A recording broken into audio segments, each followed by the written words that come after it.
बाबूजी त कहले बारन कहले बारी माई, शिव गुरु चर्चा से जिंदगी हर साई।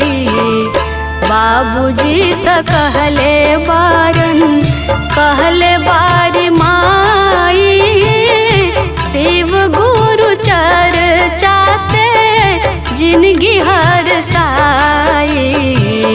बाबूजी त कहले बारन।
दुखबा कलेश तोहरा लगे नाही आई, शिव गुरु चर्चा से जिंदगी हर साई। बाबूजी त कहले बारन कहले बारी माई, शिव गुरु चर्चा से जिंदगी हर साई। बाबूजी त कहले बारन।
नाम जपिहा गुरु जी के नेह लगाई, शिव गुरु चर्चा से जिंदगी हर साई।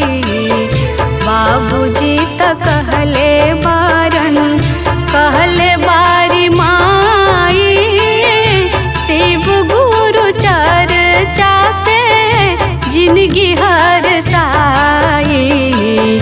बाबूजी